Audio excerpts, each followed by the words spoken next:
A few years ago, I was doing a movie called Jack and the Beanstalk, where I spent a month walking around in a gigantic, smelly goose outfit because I have a lot of self-respect.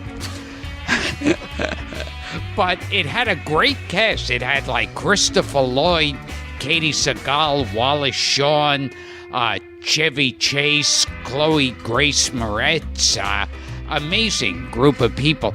And one of the people I met there, and I'll be talking about it later, go into detail, was an actor named James Karen, who I didn't know by name, but I saw him and did that take of, oh, that guy.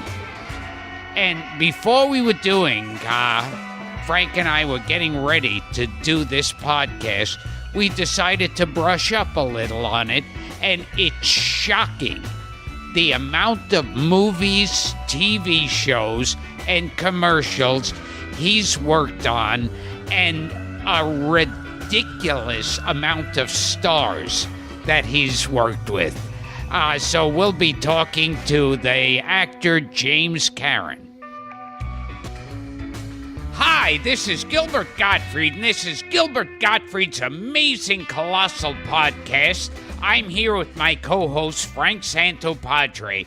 Our guest this week is a veteran character actor who began his career in the 1940s and hasn't worked since. God. Take two. I'm hanging up right now. It was You leave out a word like stopped. Yeah. You guessed it. Yeah, I was Frank, gonna... would you? Frank, I don't know you well enough to ask you to interrupt, but interrupt him and tell him stop. Yeah. It's written on the card, James, I assure you. Thank you. Frank. Okay. We'll do it again. Hi, this is Gilbert Gottfried, and this is Gilbert Gottfried's Amazing Colossal podcast. I'm here with my co-host, Frank Santopadre. Our guest this week is a veteran character actor who began his career in the 1940s and hasn't stopped working since. He's been in over 80 films, including The China Syndrome, All the President's Men, Poltergeist, Nixon, Wall Street, and The Pursuit of Happiness, and over 100 TV shows, including Hawaii Five-0, The Rockford Files, MASH, Dallas, Cheers, Family Ties, Seinfeld, and American Dad. And along the way, he's worked with everyone from Marlon Brando to Will Smith to the Three Stooges. He's also found time to appear in a record-breaking 5,000 television commercials. I'm exhausted from just listening all of it. Please welcome my pal, James Karen. Hello, Frank. Hi, James. How are you? He's snubbing him already. Welcome to the show. Thank you. He left out the most important person in my life, Yes? Buster Keaton. Oh, yes. I was going to get to that. Oh, okay. I'll wait. Forget it. Strike that. No, I don't care. You're getting on my nerves already. Okay, my first question. Are you dead? Oh, still? Yeah. No, I'm really not dead. We feed our doggy Thrive. Oh, he's very much alive. Oh, full of vim and vig. Are any of you boys old enough to remember that? It sounds familiar. Now, did you do that commercial, or you just remember it? Just remember it. Yes. Okay. It was one of my favorites because I don't thought they should show a dead dog. The dog just rolls over. Okay. Since you brought up his name, tell us about legendary silent screen comedian Buster Keaton. Well, I started going to movies very early. First of all, I was I was young, but I started to read very early in my life. And my father, who had gone to work when he was 6 years old, never learned to read or write. And this was a problem for him going to silent movies. So he began to take me to silent movies to read the subtitles. And I saw all these great movies really before I should have been seeing them. I was fortunate to see Keaton, Chaplin, Lloyd, all those great people in silent movies. And Keaton was my favorite. He was my idol. I used to go around imitating him, just walking into a room with my hands clasped in front of my face with absolutely no expression on my face. My father would say, "Get that goddamn stone face out of here. I don't know why you do that." So I just loved Keaton's work. And I really didn't understand all his problems in the early 30s, but I still liked the movies he was doing in the 5 movies that he did at MGM, which he did not, of course. So I'd heard that, and he worked every day of his life. He was born in 1895 into a vaudeville family, and he worked from the time he was 3 years old. And tell us how he got the name Buster, James, for our listeners who don't know. Because he was a baby, really, at 2 years old, and the family they were in a boarding house. They were with a medicine show, and I hope someone will explain to the young people what a medicine show was, and traveling, and Harry Houdini was in the show doing his magic act. And they sold medicine, phony medicine, in between the acts of the show. There was always a fake doctor there. But at any rate, Buster started down a flight of stairs and fell down the stairs, a long flight, banging, rolling, falling over, head over tail. And when he got to the bottom of the stairway, picked himself up and walked into the dining room. And Houdini looked at him and said, "Boy, that kid is some Buster." And that's how he got his name. His name was Joseph Francis Keaton, the same as his father, Joe Keaton. And until then, he was called Joe Jr. But the name stuck with him, and the family liked it, and that became Buster's name in vaudeville. And he was very, very successful in the family. He really was the star of the family act. It was a rough act. The father was a very rough performer who drank. And Buster was often thrown. And when he got boisterous or bothered the father on stage in the act, the old man would pick him up and throw him into the wings or against the backdrop. And when the old man was really drunk, he threw him into the audience. Wow. And Buster had a little suitcase handle sewn into the back of his coat, his little coat. He wore grown-ups' clothing. He wore the same makeup as his father, a beard and a derby hat. He carried a cigar when he was 5 years old. And the old man would just pick him up by the handle and throw him. And Can I say rude words? Sure. Okay. Of course. Because Buster said, the old man wasn't too bad, though. When he was going to throw me into an audience, he'd say, "Tighten up your asshole, Bus." Wow. Oh, man. Unbelievable. And so he was your childhood idol, and then you got to meet him and work with him and befriend him. Well, yes. He befriended me. I was the more fortunate one. I was producing in summer stock in the 50s.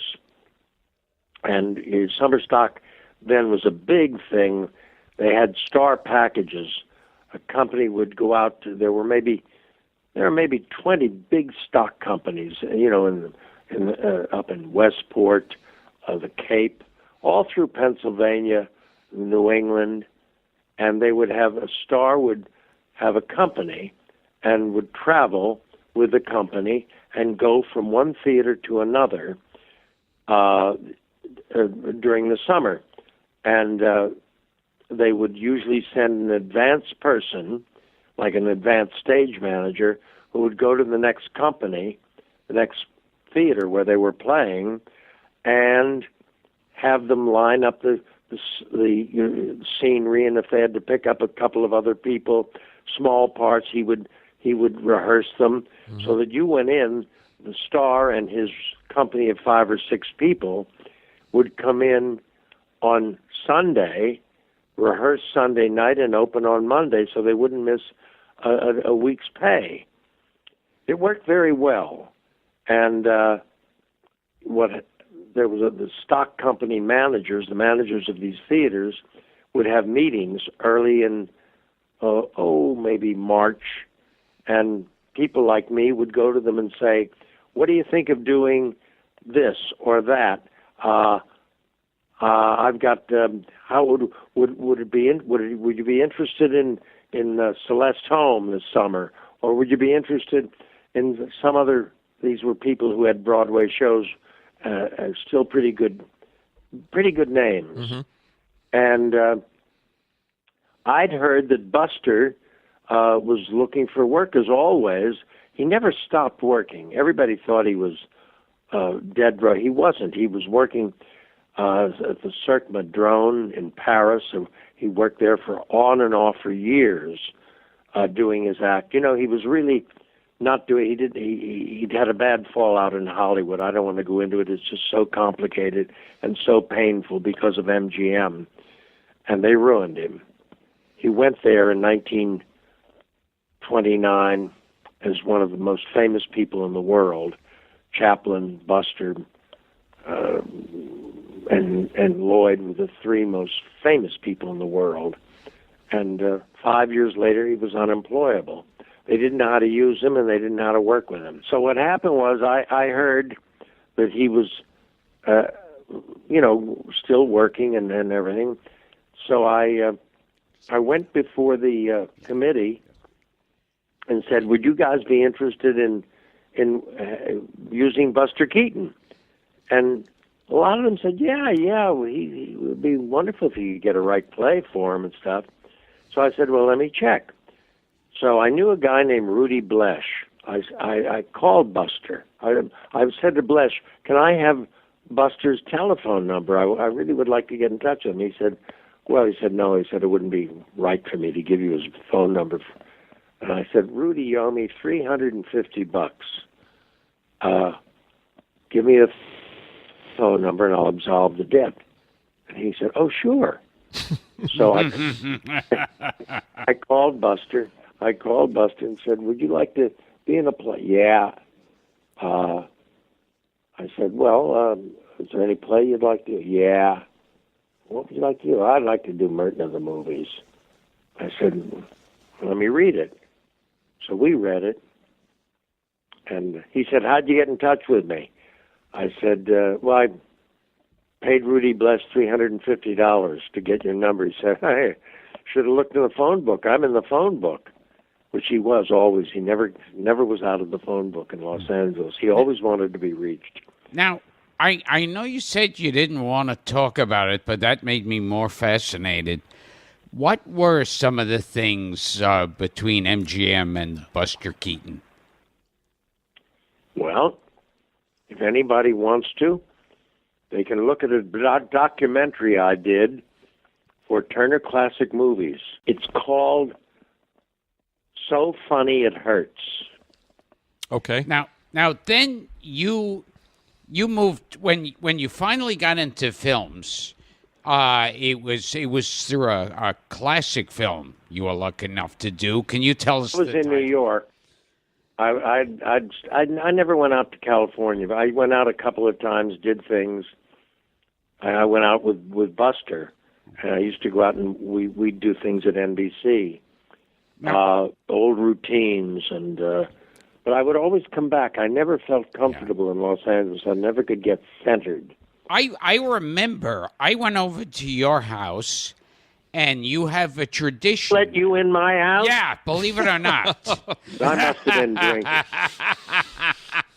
So I went into your house, and you have a tradition of, like, I don't know if it's all your guests or just celebrity guests, to have their picture taken wearing Buster Keaton's hat. It was the last hat he wore in a movie that I did with him.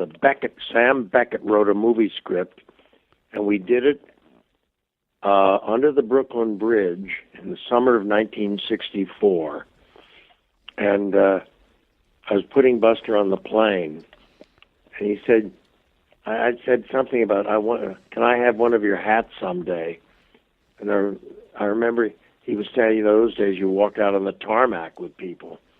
And he was up he said, hey, I forgot. And he pulled a hat out from under his coat and sailed it like a boomerang. and yes, that's the hat I have. It's the hat he wore in the picture. Who has worn that hat at your house? Besides Gilbert. Yeah, besides me. Well, a girl named Mary Smith, and then there was a carpenter who came in and did some...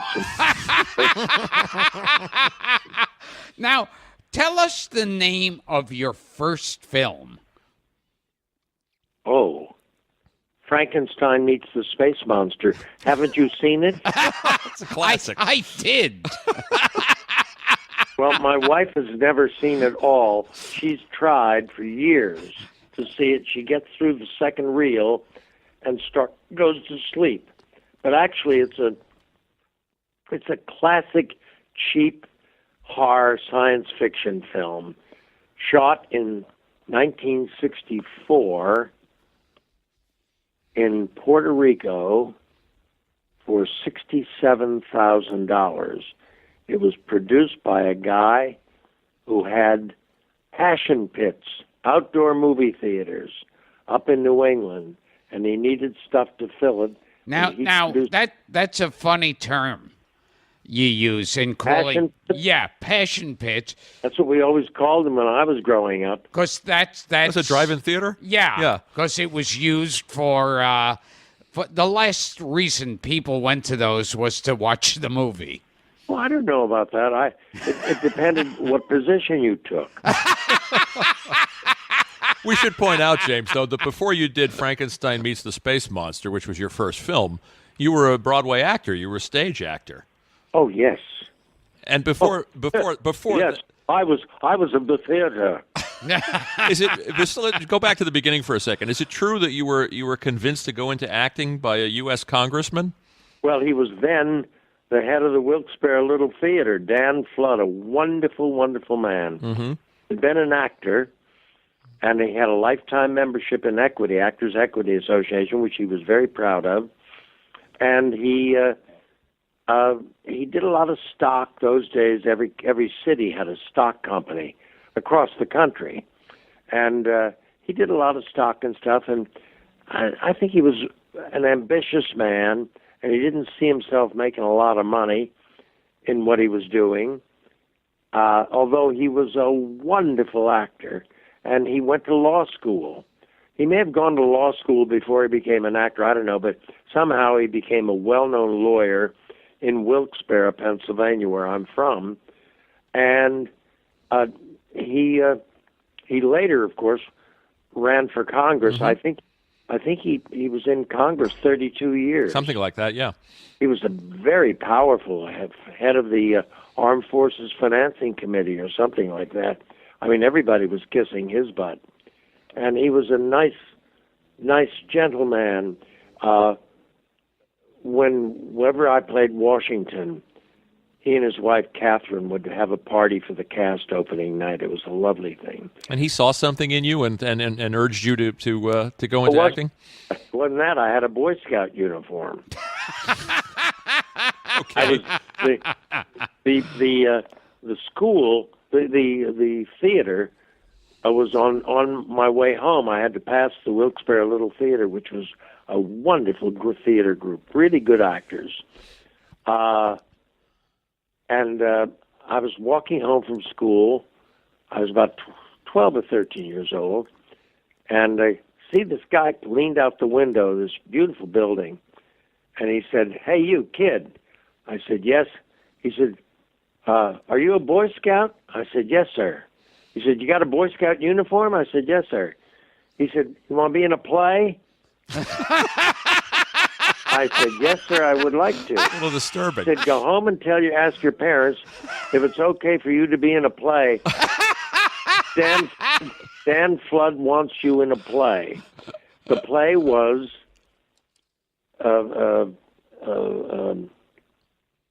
front page. Mm-hmm. And in the front page, as most people know, I don't know whether you will know, Gilbert, but because you're not too well educated. The play, front page, they capture, Billy Johnson, the reporter, captures a killer who's escaped, and he puts him in he's in the prison. It's the night the guy's going to be executed, so they have a press room. So he finds the guy, puts him in the roll top desk. Yeah, sure. Yes. And then they call a gangster, Diamond Louie, and say, "Louie, go out and get a strong arm guard. We got to move this desk to the newspaper office." So Diamond Louie comes back about 2 pages later in the script and says, and he walks in and he says, "This is all I could find." And he's got a Boy Scout. It's a big laugh. Yeah.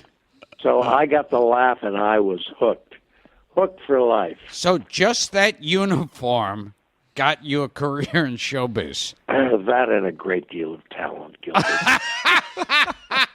Now, getting to another, maybe less than classic, Frankenstein, that we already spoke about, Hercules in New York. You promised you would never mention that. What do you remember about that one, James? With Schwarzenegger. That was a lot of fun. Yeah, and Arnold Stang. Arnold Stang, and don't forget Arnold Strong. That's right, Arnold Strong. You know who Arnold Strong was? Of course. That drove Arnold Stang crazy. How could they do that? Like you, Gilbert. How could they do that? They changed his name from Schwarzenegger to Strong, and it looks like Arnold Stang, and he's got billing over me. Arnold Strong and Arnold Stang. What was the deal with that? It was that Schwarzenegger couldn't speak any English, and they looped him. No, actually, they made a mistake. They've now released it. The picture gets released every so often, along with Frankenstein Meets the Space Monsters. Those are two of my biggies. They thought that his language could not be understood, and they got somebody else to do his voice, and it came out, and it wasn't very good. But when they put his voice back on, it worked better. It's funny. When I saw the movie, it sounded like a Godzilla film. You know, it's bad like, dubbing. Yeah, like I am Hercules. I think you must have seen it with the dubbed version. Oh yes. It was so obviously not coming out of his mouth. Yeah. And now, jumping ahead to another one, just recently, I did an episode of Anger Management with Charlie Sheen. And you worked with Charlie Sheen in Wall Street. And you told Charlie. I love Charlie. I like him very much, too. And tell me the story you told me about Charlie Sheen. About his habit? Oh, yes. One of many. Well, Charlie was a great gentleman, and he had very respectful of me, and I'd be in his dressing room, we'd be rehearsing lines or something, or he'd come to my dressing room to rehearse lines, and he'd always say, "Mr. Karen, would you like to have a line of Coke?" I say, no, Charlie, I don't do it. "Well, Mr. Karen, would you object if I took a line of Coke?" He was always very gentlemanly about it, but I thought he was wonderful in it. in Wall Street, yeah. Did he ever offer you a hooker? Nobody ever had to offer me a hooker. I was always good hooker, liner, and sinker. No. Did he offer you one, Gilbert? No. I was very Well, then pissed why are you off. asking me? I mean, you're making me the slob. No, I was just hoping someone else he wasn't treating someone else nicer than me. Now, and when you mention hooker, liner, and sinker, That was a Robert Woolsey, Wheeler and Woolsey. Wheeler and Woolsey. There you go. There's a reference. Now, Hook, line, and sinker. see, it sounded to me like, and I'm sure they must have used it too, or at least in a sign in a movie, and that's, of course, our favorites, the Three Stooges. You worked with the Three Stooges. They're favorites of mine. They were lovely men. The three of them were. I worked. The original Curly Joe was gone. I worked with the Joe DeRita. Oh yeah, no, it was the original Curly Howard. It was Curly Howard, then Shemp, then Joe Bessa, and then the Called him last. Curly Joe. Yeah, Curly yeah, Joe DeRita. DeRita. Well, no, they called Curly Howard Curly Joe too. They did? Yeah, I'm pretty sure. If Okay. you want to look that up, or do you want? Would you like some time out? Yeah. We got our stamp on that. Anyway, but you worked with them, and tell us that experience, like, because people. Well, I was in a Broadway show, and the show closed, and I was going into another one immediately. One was a Pinter play called I can't remember the name of a marvelous play, Birthday Party. You know, I'm 91 years old, so don't expect me to come up with all these. It's okay.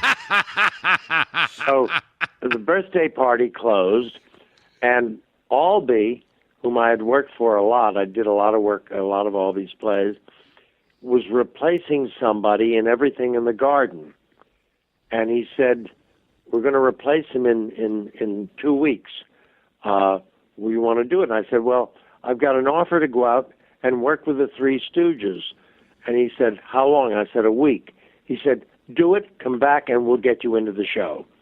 So I flew to Sausalito. It was for an insurance company. I don't want to mention their name here because they never paid me well. But it was a big insurance company. I just can't think of their name. It's many years later. This was 1967. So I flew out to Sausalito, and I go on the set in the morning. It was on a hill overlooking the water, and the idea was that I was selling Metropolitan life insurance or Metropolitan home insurance to a man and a woman who had moved into this house, and there was work being done by the Three Stooges on the house. So the guy's trying to keep me out of the door. No, I don't need insurance, and they're working away. So that's the beginning. So I come on the set, and they're sitting there in their chairs, and I hear, aha, here comes Mr. Broadway. Hey, Mr. Broadway, come over and sit down. It was Mo. And I walked over. He said, this is Larry, and this is Joe DeRita. He plays Curly Joe now. And I'm very, very nice, lovely. And we shot for almost a week there. And he said, he says, Mr. Broadway, he says, the greatest year of my life? I said, no. 1936. I said, really? 1936? How come? What happened that year? He said, I seen 2 Hamlets in 36. Les Howard, and I seen Johnny Gielgud. They both was doing the Hamlet that year. He was an absolute nut on Shakespeare. Wow. Mo Howard, this is?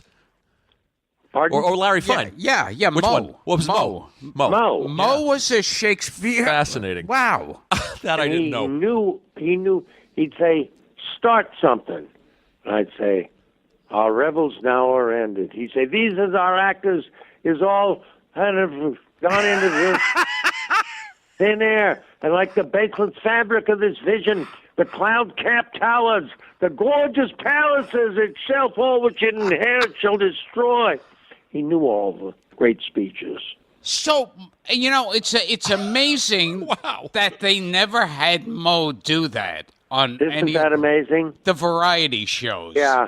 The crowd would have gone nuts.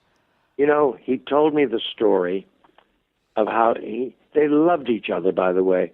They had worked together for 42 years at that point, and they just loved each other. Mo would pull a hammer back, and he'd say, "Larry, darling, I'm pulling the hammer back." And So everything they warned each other all the time of what they were going to do. He said to me, I said, "You've been working together 42 years. He said, "Well, yeah." He said, "I was working with my brother first for Ted Healy." It was Ted Healy and the Two Stooges, or Ted Healy and his Stooges. Right. And they were standing in the wings one night, waiting to go on, and those days they'd have a curtain in the front to mask the changes in the scenery behind the curtain, and between acts. And so the curtain was down, and to cover the time, Larry was out there playing the violin. He was a very serious violinist and hoped to be in Carnegie Hall someday. And Ted Healy, who was a wild man, was watching, and he said, "Look at that son of a bitch. He thinks he's so good. Look at him. He thinks he's great." He said to the two Stooges, he said, "Go out and turn him upside down and bang his head on the floor." And they ran out, they turned him upside down, began to bang his head on the floor, and he continued to play. Upside down. He's sawing away at the violin. The audience is falling apart. And he said, "Jesus." So they came off stage, and he turns to Larry and he says, "How much you making a week?" Larry said, 45. He said, "Do you want to be a stooge? I'll pay you 75. And Larry said, "Sure." And that's how he got in the act. Great. From Edward Albee to Joe DeRita. That's range, James. Oh, thanks very much. Edward's my favorite playwright. He's a marvelous man. And he's just, I did Who's Afraid of Virginia Woolf, and it's just my favorite play of all times. And you did 20 Broadway productions. Do I have that right? Over 20. I don't know how many, but a lot of them. And I was in a lot of flops for a while, and I once had a bad year. I was on 45th Street. I played the Booth, the Plymouth, the Golden, and one other theater on 45th, and each one was a flop, lasted about 2 weeks. And I'd walk into the theater, and the stagehands would cry out, "No, no! No, get him out of here!" I just had bad luck one year. But Albee is just he directed. I've done plays of his that he directed, and he's just a great playwright and a great director. And still with us. Now I remember you telling me when you did Any Given Sunday. Yes. Well, Cameron Diaz. Loved her. Yes. Now, can you tell us the story you told me? No. No, you're cheap, you're crass, vulgar, and vaudevillian. Yes. And I think you ought to just watch yourself, because somebody's going to knock you off. One can hope, James. Can I tell the Cameron Diaz story? You going back to that? Yes. Leave Cameron out of this. I don't want her name on your lips even. She's How about way out of Cameron your Mitchell? class, Gilbert. But Now, you had a chain of very successful commercials where Yes. you were the spokesman. well, I was very lucky.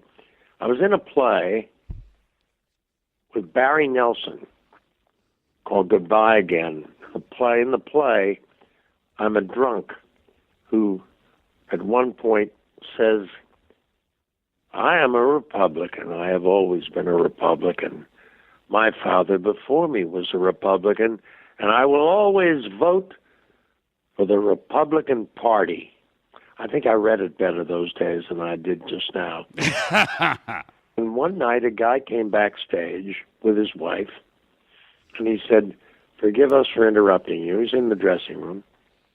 He asked to see me, and they sent him up. And he said, my wife and I have a bet. Are you a Republican? I said, no, I am not a Republican. I never will be. And he turned to his wife and he said, uh-huh. He said, you see, you lost the bet. And he turns to me and he said, I'm starting a supermarket chain, and I need a spokesman. And if you can convince my wife you're a Republican, I want you for my spokesman. It turned out to be a 27-year job from 1969 until 1997. Is that 29 years? Yeah, something like that. Pathmark, right? Did we say Pathmark Supermarkets? Pathmark Supermarkets. They were wonderful to work for. We had a glorious time. They were generous. It certainly rescued my miserable life in flops. Now, but you also got in trouble with them. They were a Yes. little, yeah. Can you tell us Well, about they had that? every right to. I mean, it wasn't them. What happened was I was on. I got a call to do a Jefferson's, and it was an idea that Norman Lear had, that it wasn't just rednecks who are haters. That there's a lot of white collar hate, and it was in the apartment building where Jefferson lived, and I was an owner of the co-op owner, and I was incensed that we had a black person in the building. And a lovely man. I was a lovely man to my wife. I never kicked the dog or anything. And charming man. But he ran a little cell to get, and he had a meeting, a Ku Klux Klan meeting. And in the meeting, I'm yelling at Jefferson, you're in the wrong meeting. This is about you. And I suddenly have a heart attack, keel over, and I'm down. And nobody knows how to do CPR except Jefferson. I never saw this episode of the Jeffersons. I saw this great. one. And Yeah. he leans over and starts kissing me, giving me the kiss, the breath, Sure. the breath thing, CPR, Mouth to mouth? mouth-to-mouth resuscitation, CPR. And he pulls me back, and I come out of it, and I'm on the stretcher. They're hauling me out, and my son turns to me and points to Jefferson, Sherman Helmsley, and he says, there's the man who saved your life. And I look at him and I said, you should have let me die. And I mean, it was a shocking thing. Shocking. And people were really incensed that Mr. Pathmark would say. And a lot of our black employees were upset. So Sherman and played Mrs. Helmsley. Oh, Isabel Sanford. Isabel, wonderful woman. They posed for pictures with me, hugging me and everything, and for the newspapers and also for the advertising age papers, and got me out of the trouble. I remember that episode. I think in the beginning of it, Sherman Helmsley gets mugged. And so he's very concerned with crime in the neighborhood.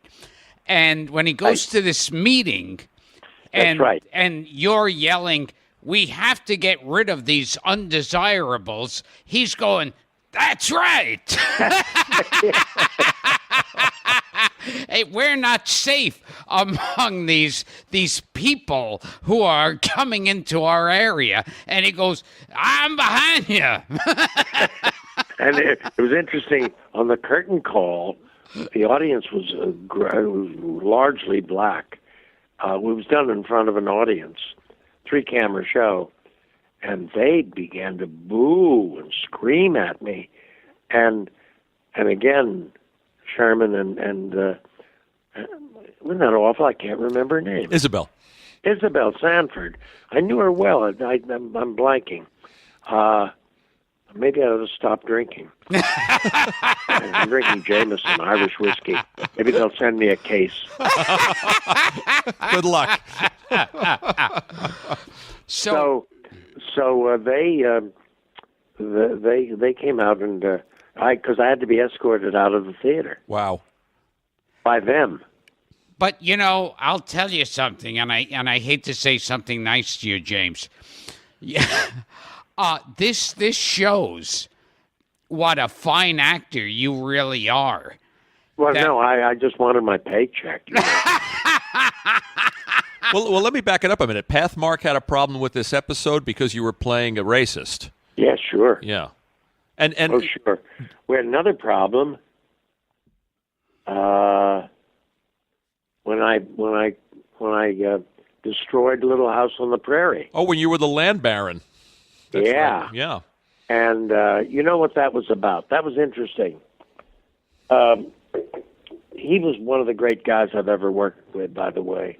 Michael Landon was just a wonder to be with. And he was a great director. He hardly ever said anything to you unless you were really on the downside, and he'd just come over and say, "You know what? Forget about what you're doing. Try something like this, or give you something." He was wonderful. But he was incensed after 8 years of this great success. A grateful management, NBC, decided that the show was starting to run down, and they were working up a new show that would a Western that would work in his sets. The sets were up in Simi Valley. It was just a wonder. They built the town there. Yeah, Walnut Grove. And so he was really hurt. And he said, I can't stand the idea of another family of people living in my town. Well, he had the right, when the show ended, to do a 2-hour movie for the last show. And so he wrote a show in which a land baron comes in. He's bought up the town, the land, and he has a town meeting, and he says, "I just want you to know that everything is going to be the same, except that you work for me now." And the town has another meeting, and they decide no, they're going to move on to other land, and they're going to destroy the town. And he spent a week blowing up all the buildings in that town. It was just wonderful, And NBC couldn't stop him. You've been in some controversial TV shows, James. You were also in the infamous Seinfeld episode, the one episode that is not in the syndication package. Oh, yes, it is. I get a check for it all the time. What, do you? Yeah, sure. The Puerto 'Cause Rican Day they- Parade episode? They Oh, said yeah. they said they would never rerun that. We were told that we got some bad information again. We were told that it's not in the syndication package because maybe not in the States, maybe it is internationally. I don't know, but I got to check regularly. Oh, good for you. Oh, No, and before Much they've honed it down. The check, you mean? Well, over the years, stuff goes down. Sure. That's the funny thing about residuals. Everyone thinks it's so magical, and I have a residual check hanging in my bathroom that I framed for a penny. That much, huh? Yeah, and What'd you get it for? What was the job that got you a penny residual check? I did a voice in the classic film Mom and Dad Save the Earth. The John Lovitz Yeah. Terry Garr thing. Yeah, yes. And I don't even know if they use the voice, but so I have it in a frame with a Chinese fortune that says your talents will be recognized and suitably rewarded. Oh, that's great. That's Now- great. I should do. I've got one with zero, no money. The agent said, "What can you take as an agent's fee from nothing?"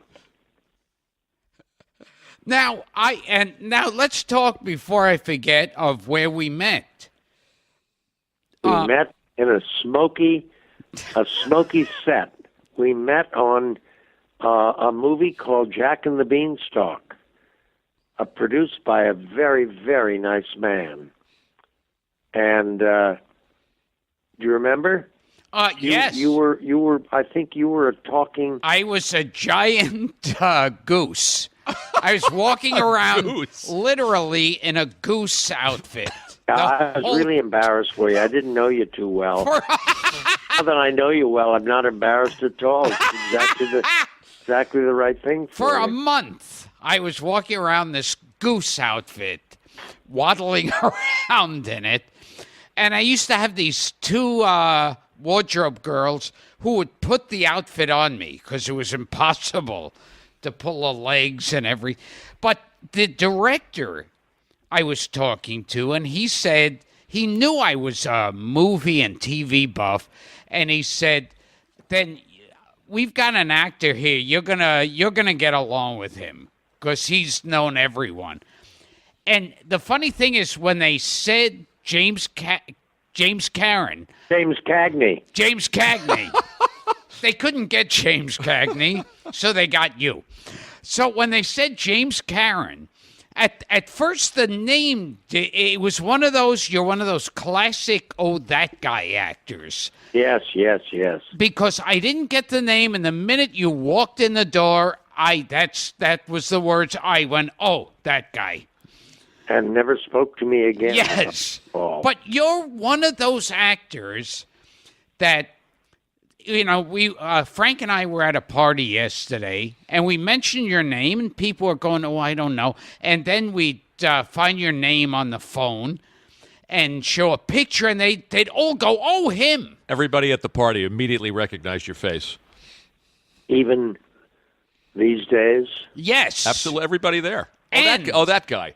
And what's funny, and this is also a testament to your acting, is that so many of the movies that when I was looking up what you've done, I said, I saw that, and I don't remember him being in it. And it's because you just were that character. Or that I got cut down by some goddamn director. And so little left that I'm just, I'm cutting room floor. I'm the face on the cutting room floor. Oh, and before I forget, Sad, very sad. tell me the Clark Gable story. Oh, there's a great story about Gable Yes. and an agent. It was when Gable went after he'd come out as Rhett Butler in the great Southern picture, Gone with the Wind. written by Margaret Mitchell, Gone with the Wind. He was just, he was the hottest item I think he was the hottest item in the world as an actor. And the story is that he called Abe Lasvogel at William Morris. That's a famous and he name. had an appointment, and Lasvogel said, anytime, come in anytime. You don't need an appointment, just walk in. Come in. So he comes in, sits down with Lasvogel, and he's talking to Lasvogel, and he says, I want you to know how much I admire you, Mr. Lasvogel. I know a lot of the people that you represent.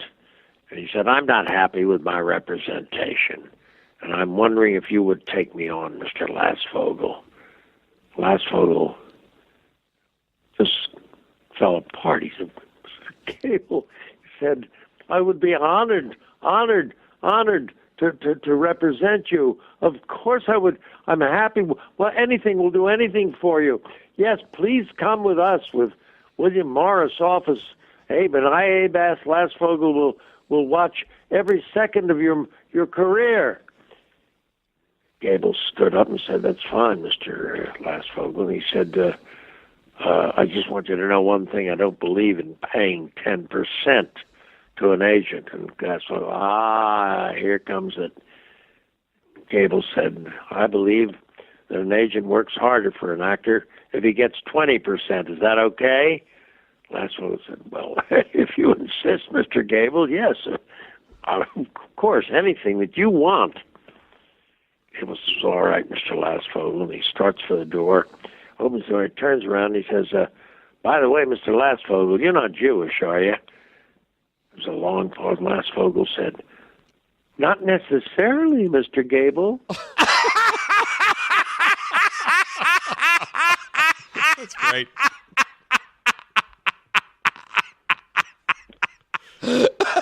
None of that is true. None of that is true. I once went to a party. Opening night of Streetcar Named Desire in Los Angeles was the first great Hollywood party I was ever attended. Streetcar was produced by Louis B. Mayer's daughter, Irene Selznick. And the opening night party was at, I still have the telegram, by the way, about a 50-word telegram from Louis B. Mayer. Wow. Asking me to attend. Would I attend? So I went out to the party. We played downtown at the Biltmore Theater, and the Biltmore Hotel is gone now. This is 1949. And I drove out with Tony Quinn and Mary Welsh, who played the Stella. So we drove out together and to the house in Beverly Hills. And it was something. I mean, everybody in Hollywood was there because it was Louis B. Mayer's daughter. And she had been treated badly by David O. Selznick, who ran off with Jennifer Jones. And everybody was knocking themselves out to let her know they loved her. And it was right after the wedding of Rita Hayworth and who did she marry? Come on, Orson Come on, Welles. boys. Orson Welles, for one. No, but after that, Oh God. the prince or what was his name? Ali Khan. Ali Khan. Thank you very much. And everybody had just come back, and well, not everybody, but Hedda Hopper and the fat lady. Luella Parsons. Thank you. God, what would I do without you, Frank? I got a book sitting here. You're no good at all. I can't remember your name. yes.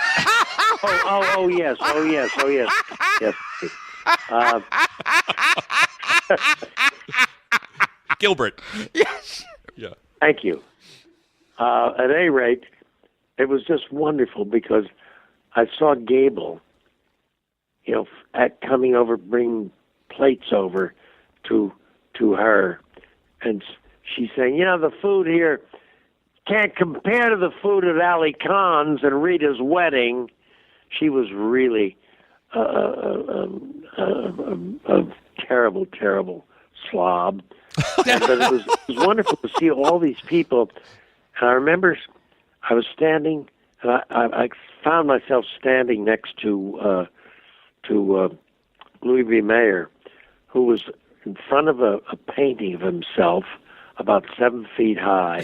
He Wow. was not. And I said, he had paintings all over, marvelous paintings by Grandma Moses. And I said, I love these paintings of Grandma Moses. He said, yeah, my decorator paints good. Now, Luella Parsons and Hedda Hopper were like... They hated each other. Yeah, and they were both the queens of gossip. They were so owned it. powerful, they could make or break a career if you behaved badly to them. So, like, actors and producers would, like, bow down to them like royalty back then at parties, I heard. Gable fed her all night. Wow. Yeah, it was very strange to me. It was Now- a good party, though. Now, can we just go through a list of a tiny group of people that you worked with? Okay, like Frederick March. And Loved working with him. He was a great actor and a great guy. I did Enemy of the People, an Arthur Miller play out of Arthur Miller's adaptation of an Ibsen play. Wonderful, wonderful man. A lot of fun. Great ladies' man. And Lauren Bacall. Go on, keep going. No, that's not true. She and I became good friends. It was tough for me to work with her when I worked with her. We did Cactus Flower together because Jason Robards, she was married to Jason, the marriage was ending, and Jason was my best friend. And she took it out on me occasionally, and Jason, but we really, she was suffering. He was tough to be married to, and she was tough to be married to. But it was, as it turned out, we really did become good friends later on, after the show was over. And Jeff Bridges. He's a honey. He's a honey. Jeff is a lovely, lovely honey man. Yeah, he's terrific. I did Jagged Edge with him. I like that picture very much. Yeah, I do too. He was marvelous in it. And you were in... By the way, I didn't mean to knock Betty because she was having a tough time with Jason, and he was not an easy. He was never home. And you were in a great film.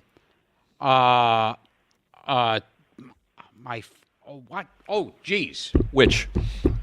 Gene Hackman. Oh, Melvin I Douglas. never sang for my father. I never with Gene sang for Hackman. my father. Yeah. Yes, I did that when I was in New York. I had a small part, and Gene was a good friend of mine.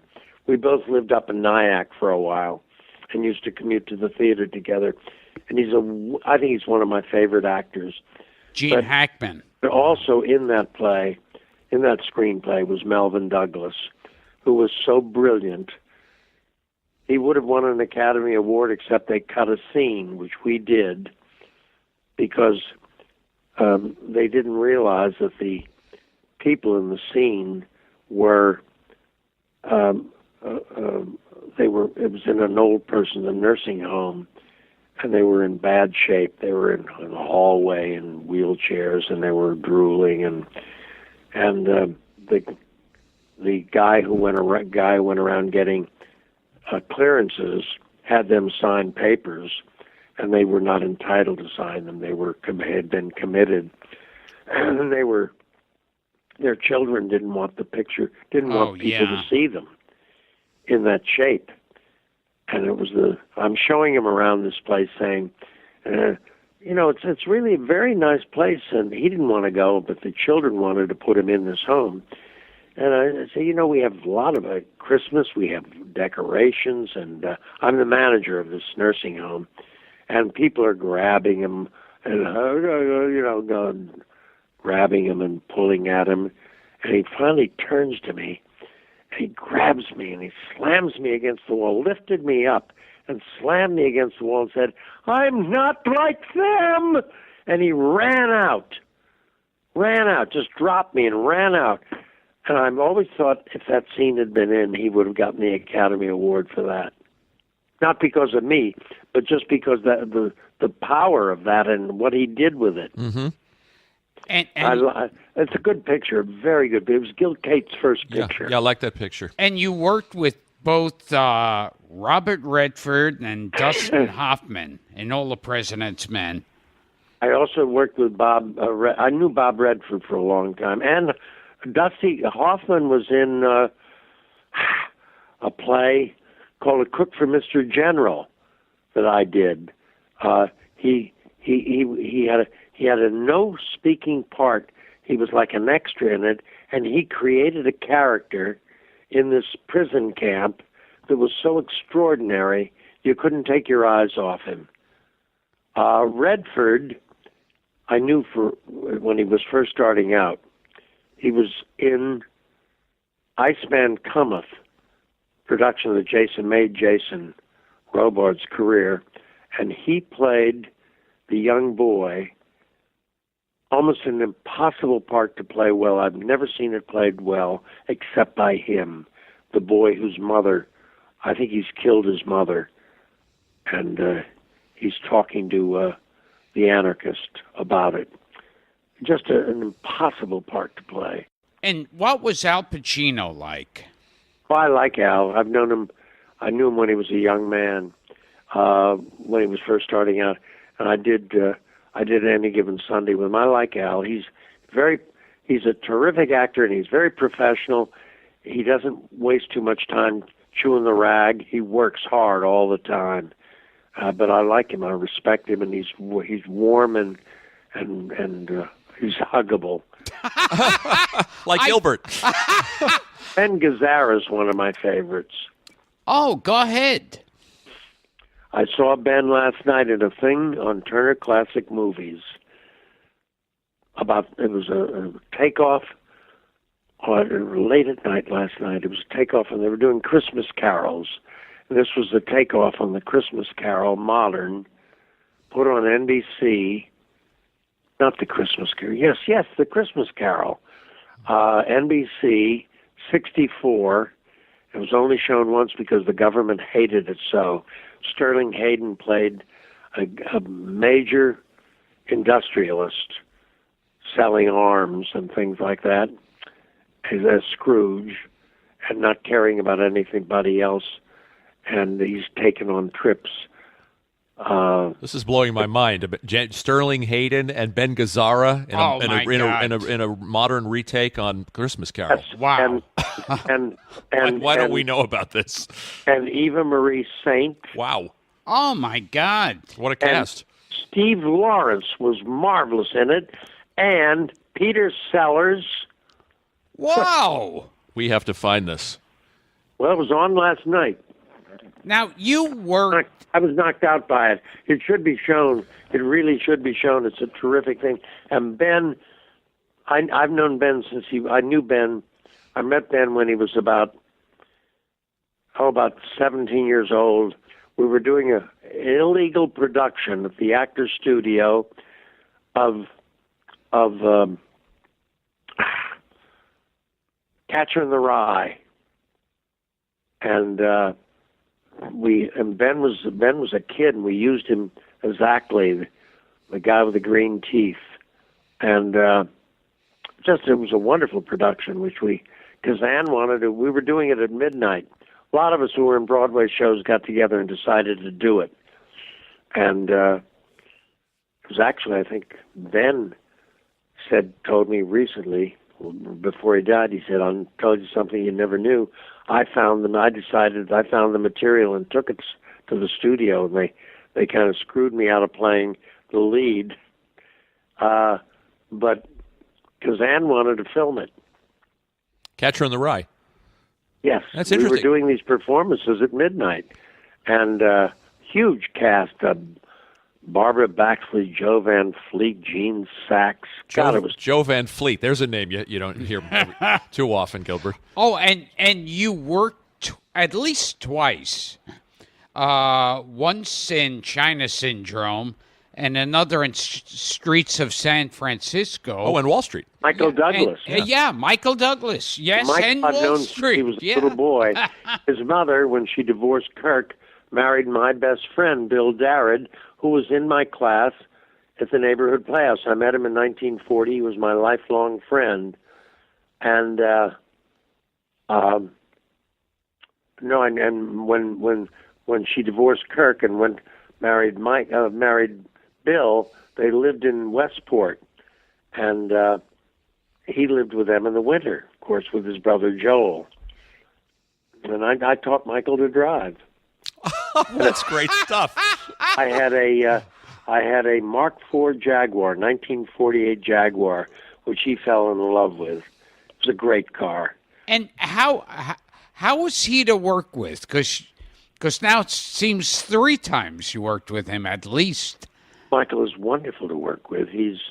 Michael's a he's an absolutely pure actor who knows how to conduct his business life. He's just smart. He learned from his father. His father's one of the smartest men in the business. His father was one of the first actors to have a business, his own studio, his own company, Berna Productions. Did you know Kirk Douglas at all? Yeah, Kirk doesn't like me. No. How could he not like you, James? You're a charmer. It's easy if you are a man as powerful as Kirk, who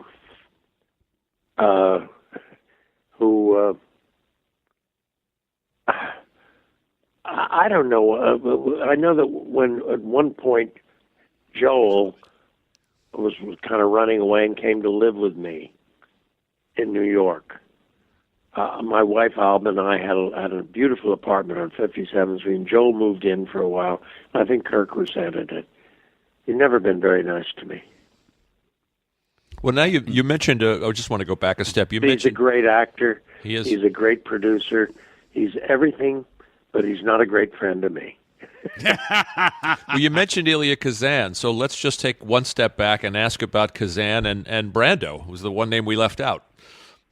Well, I loved Marlon. I just loved him. He was, when Marlon, when Streetcar was such a hit, Marlon wanted to have an affair with Billie Holiday. He was nuts about Billie Holiday. So she was, 52nd Street was the Jazz Street. Sure. And Billy was playing there, and Marlon rented a house on 37 West 52nd Street to be near her. He knew that he had a better chance if he lived near a place where she might stop by for a drink. And it was a big house. It was like 25 feet wide, 60 feet deep, and he only wanted the parlor floor. So he said, anybody wants to move in can move in.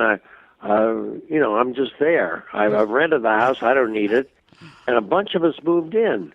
Mary Welsh, who later played Stella, Maureen Stapleton. Sure. A crazy architect friend of his. I can't remember his name. He blew out the back of the house one time in an explosion. He was fooling around with something. It's like that if you can't take it with you. Yes. Yeah, the fireworks. Yeah, blowing up the basement. That's right. So he was in the basement. You all lived in this apartment, you and Maureen Stapleton? We all lived in the house. In the house, excuse me. We all had rooms. Wow. And Wally Cox was there. And it was wonderful. I knew nothing about drugs. I'm a drinking man. And it was marvelous because Wally and Marlon put a tent in his living room, and they used to go in there and smoke peyote.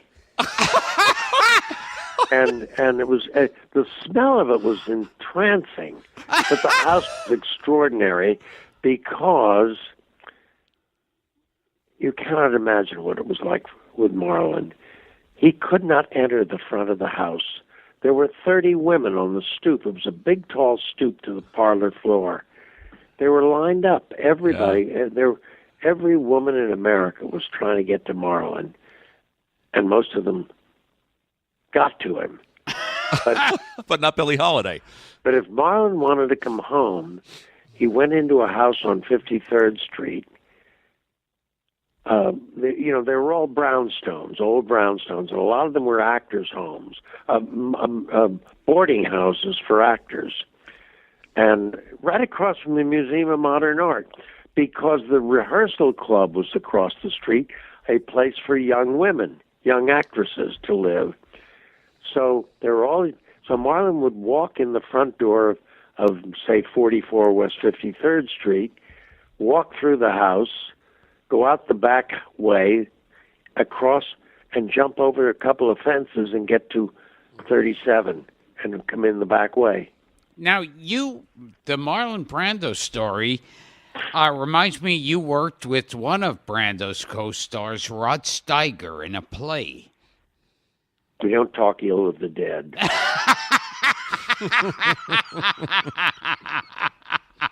So you won't tell anyone.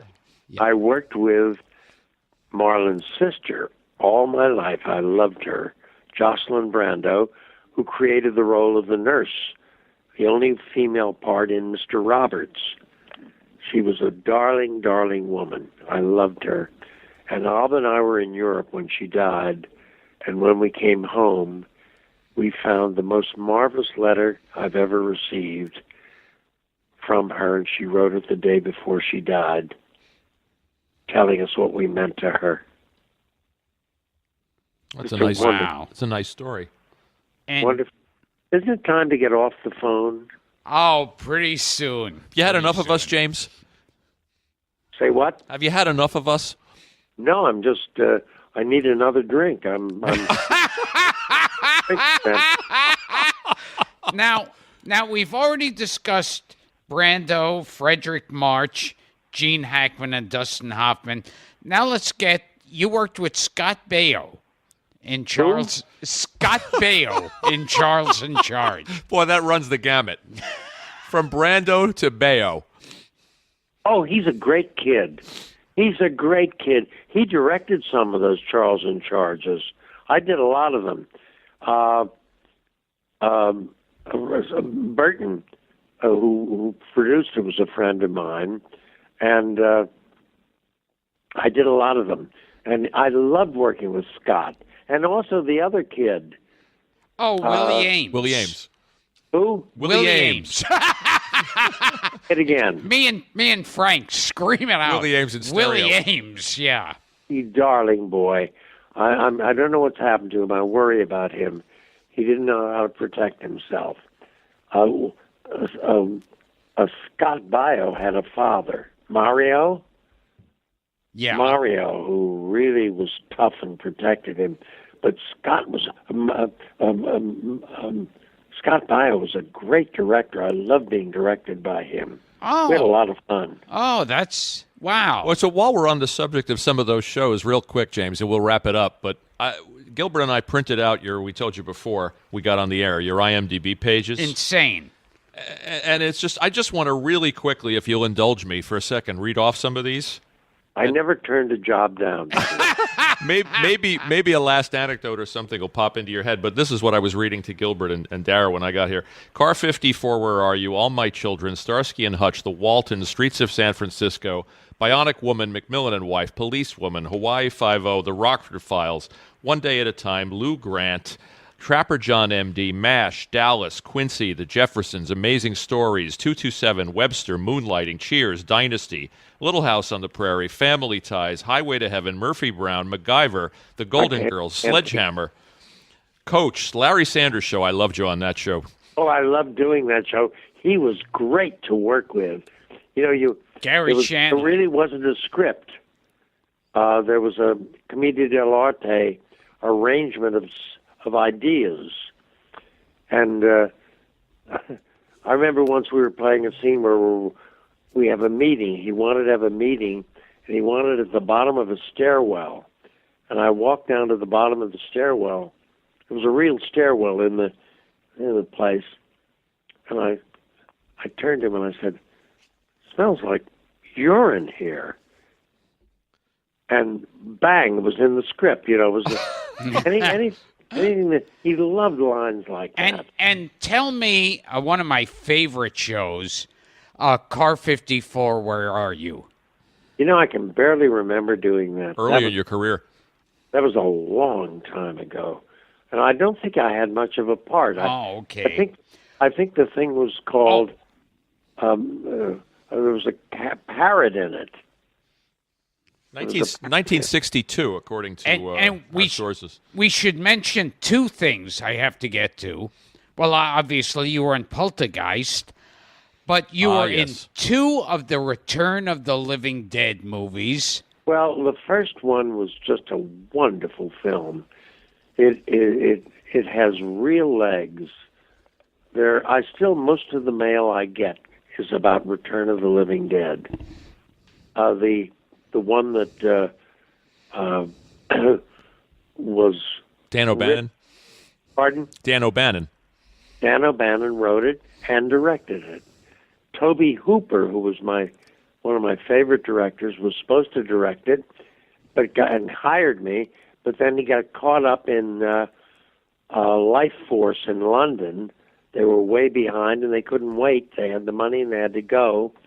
So they let Dan direct it, and it was a wild run. Yeah, they did two of those. Yeah, well, they did more than that. They did 3 or 4. I did the first 2. You were Frank. That was your character's name. The first one. Yeah. What about the second one? Don't remember. I remember. It had nothing. We should point out to our listeners too that these pictures had nothing to do with George Romero's version. Nothing. We were Night of the Living spoofed. Dead. Right. We spoofed George Romero's, and he was lovely about it. By the way, he was charming about it, and it was. They were great fun to do. And in one of the films, you set yourself on fire. I think it's in the first one. You become a zombie, and you Did it? I cremated myself. You cremate yourself. Yeah, because I didn't want to. I'll tell you why.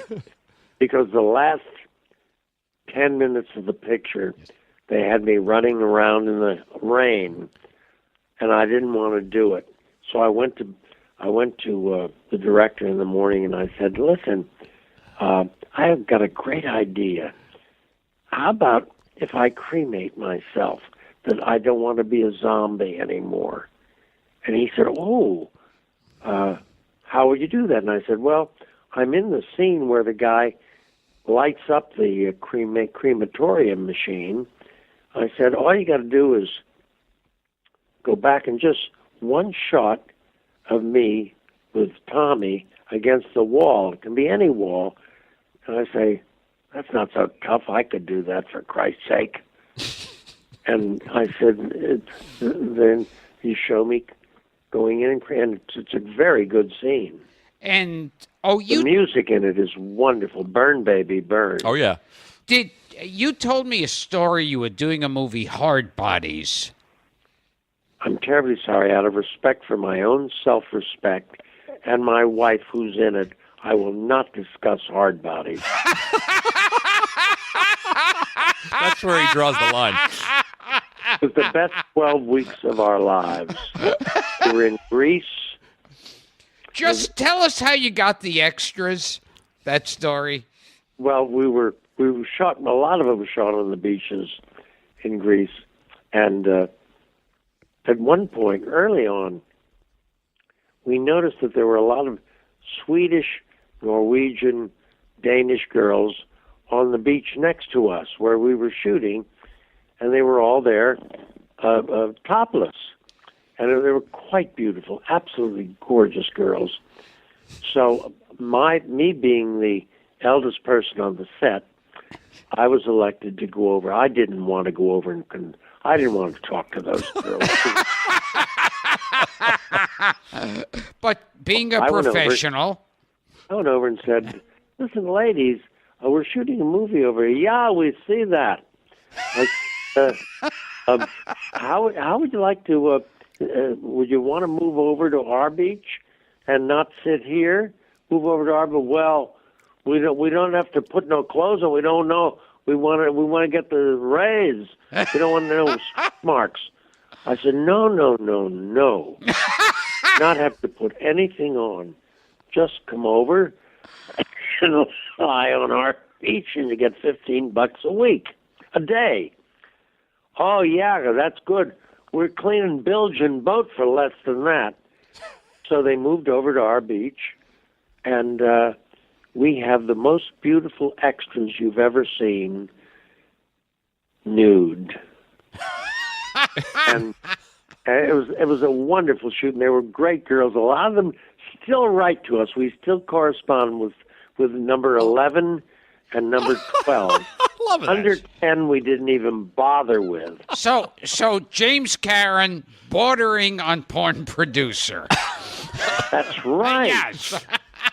Now, James, we're gonna start wrapping it up, and plus Thank God, I'm tired. Can I have some more Jameson? Elderly gentleman, for Christ's sake. I'm hacking my way out of it. James, your career has run the gamut. I don't From know. A to B. I don't think there's another person alive who's worked with both Buster Keaton and Willie Ames. Pretty sure that covers it. Willie Ames loved Buster Keaton.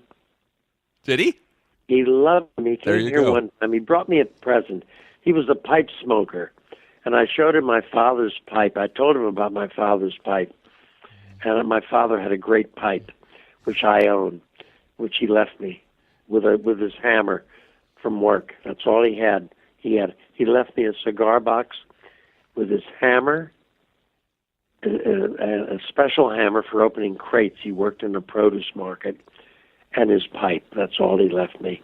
So I showed it to Willie, and he just loved it. He just loved it. And how did I start this story? I can't remember. Something about Buster Keaton, him loving Buster Keaton. Oh, and he saw the hat, Buster's hat, and he went absolutely crazy. He just loved him. And you won the Buster Award. Yes, I did. Thank you. I did. There's the Buster Keaton annual, over 20 years now, in Iola, Kansas, where Buster was born, outside of here, about 8 miles away, in Peakway. They were on a split week, and his mother stopped in Peakway, which was really a small town. It doesn't even exist anymore, just the railroad station, which is dead too. And she had the baby in a house with a midwife. Father went on, and she joined the act 3 days later. And your family was like struggling, weren't they? Struggling for air. Well, you mean? no, money wise. Yes, of course. I lived through the Depression. Yes. My father had been very wealthy and lost everything. My father had been a bootlegger and had made a great deal of money and a great deal of whiskey and gin and a whiskey, gin, and I guess he made wine. And he was a great bootlegger. Everybody loved him. Everybody liked his stuff. And when Prohibition ended, by that time he had lost everything in the stock market at 29 because he didn't understand it. But everybody went into the market because they didn't. Nobody understood it, but all these guys who couldn't read or write were making money, and in the stock market, not understanding. Of course, when the market broke, they were all broke.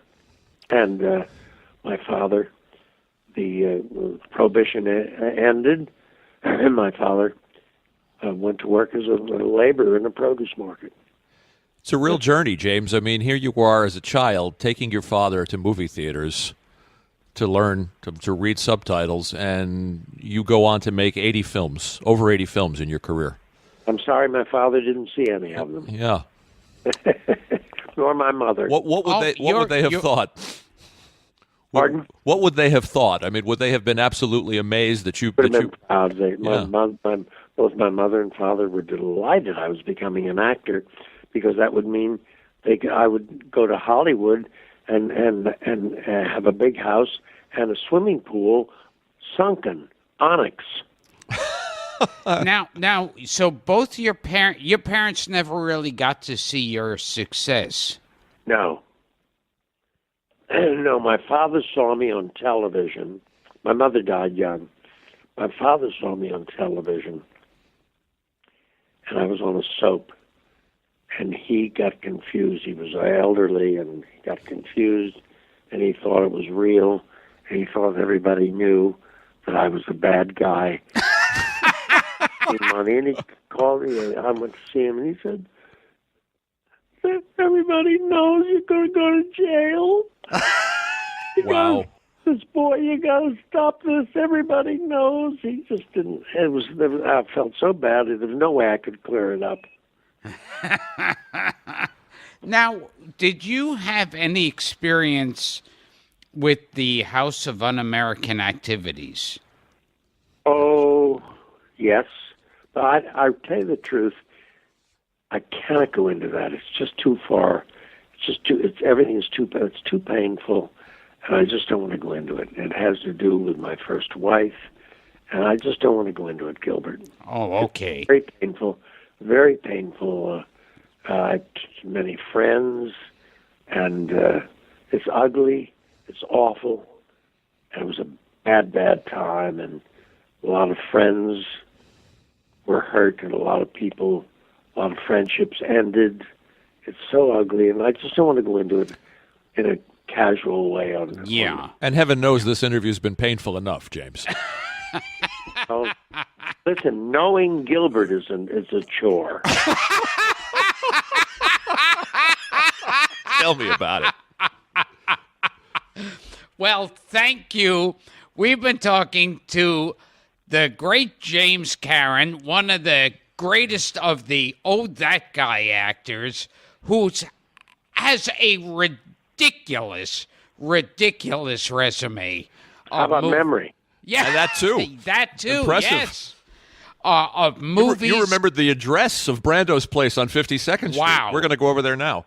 Yeah, movies, television. I bet it's not down. I bet it's down. Oh, 37 West 52nd. Oh, skyscrapers there now. Oh, that's too bad. Toots Shore was right nearby. Yeah. Wow. So, and I only wish we had been recording this. Anyway. I'm kind of happy that you weren't. I think you look really lousy.